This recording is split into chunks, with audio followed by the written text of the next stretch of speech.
Welcome to EdScoop TV. I'm Wyatt Kash, and I'm here today with Carla Wade. Carla is the Digital Innovation Lead for the Oregon Department of Education. Welcome to the program, and thanks for being with us. My pleasure. Tell me, first of all, what does a Digital Innovation Lead mean in the realm of education today? Well, in the Oregon Department of Education, it means that I'm coordinating the work that's done by a team of educators, education specialists who are working on things like open educational resources, and we're part of the National Go Open Exchange, where we were one of the first 15 states. We're working with the Oregon Academy of Online Learning, which is providing course access to our rural school students, and that's 138 of 197 districts in Oregon. So in some of our school districts where there's only 2 teachers, the students don't have access to the higher level math or the AP courses or the second and third level of a foreign language class unless we can provide it to them through an online format. So we're doing that to give students more flexibility to their schedules, give them greater opportunities for studying the kinds of classes that they want to study regardless of their geographic location in the state. Tell me a little about how you've tried to fulfill that need with various technology platforms or other open source programs. We've done a variety of things. One, the first thing we're doing is we're contracting with an existing online provider in our state so that we could get up and running really quickly in doing this. In addition to providing the courses through that contract, we just finished an agreement with a learning management system with Canvas. It's a purchasing contract so that any school district or education service district can purchase at the state contract price, which made it easier and more cost effective for all of our districts. In addition to that, we're providing online course content through the National Repository of Online Content.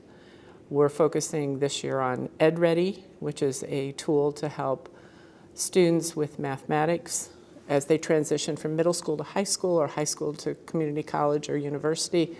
If they're not quite so sure of their skill set, they can take a test that tells them where they are, and then they move through units to help them improve their scores, targeting either, for Algebra 1, Algebra 2, Calculus, whatever they're looking at.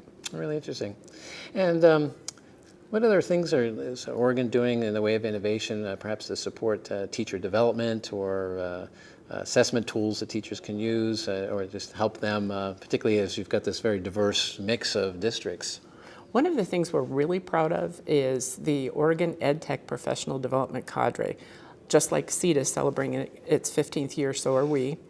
We started gathering teachers together about 15 years ago through the old Marco Polo funds, and they said, this is really fun, and we're learning a lot. Can you make sure this continues to happen? So 15 years later, we still are, and we have 3 key focuses each year, and that is effective integration of technology into content instruction, emerging technologies, understanding what's coming down the pike, and effective professional development. And then we have a theme each year. Last year it was coaching. And a couple of years ago it was the ISTE standards, and we'll probably start looking at those again in the future. But we build a network of educators. It's a professional learning community of educational technology folks who can be math teachers, they could be IT specialists, they could be curriculum specialists. We've even had school district superintendents, especially from our smaller schools. Then they take what they've learned at cadre and have regional cadres in different parts of the state. So it's a way of building their capacity locally as well. That's exciting. It's fun. Yeah. And we've been here at the State Education Technology Directors Association, the annual Leadership Summit, and I'm just kind of curious, I got to meet with a lot of different of your peers. What 1 or 2 innovative ideas were you excited about that you'll take back to Oregon? Well, I don't know that it was an innovative idea, but one of the really helpful things for me as a state leader going back is talking to my colleagues about what we're doing with the new ESSA, and how we're going to build technology into our state plans. And it's fun to sit with them and say, well, we're doing this in our state, and here's ways you might leverage what you're already doing to support the plan in your state. The other things that I thought were exciting was getting to talk to the corporate partners that we have about what they have coming down the pike. And our relationship with them is different than the vendor, what are you going to buy from us kind of a relationship. It's, here's what we're doing, what do you think? How can we make this product better to support your schools? And then we can come back and say, give them that feedback, but then also say, here's how to navigate the school districts and getting into our state. So it's a very nice partnership. And if there was one thing on your wish list that you would tell industry, here's where we could use some more help in a state like Oregon, any suggestions for them? One of the things, as we move into open educational resources, we have heard on several occasions that administrators or organizations are putting a bunch of teachers in a room to create open educational resources. And sometimes what we're creating is just a PDF. What I want to see, and the question I keep asking folks, is when are we going to bring together the graphic designers, the coders, the gamers, the students, the teachers, the curriculum specialists, and the content experts, put them in a room and use the power of the digital tools at our fingertips to engage kids in exciting learning opportunities and personalized learning. It's a great idea.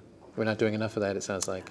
Well, we're going to have to get down to that path, because we can't just keep teaching students the way we're teaching in a digital age. We have to make that shift and help students be prepared for the world they're going to live in, not the ones we grew up in. Well, Carla Wade, thank you for sharing some of your insights and some of the exciting things you're doing in Oregon. Appreciate your being with us. I'm Wyatt Kash with EdScoop TV. Thanks for being with us, and look for more of our content on edscoop.com.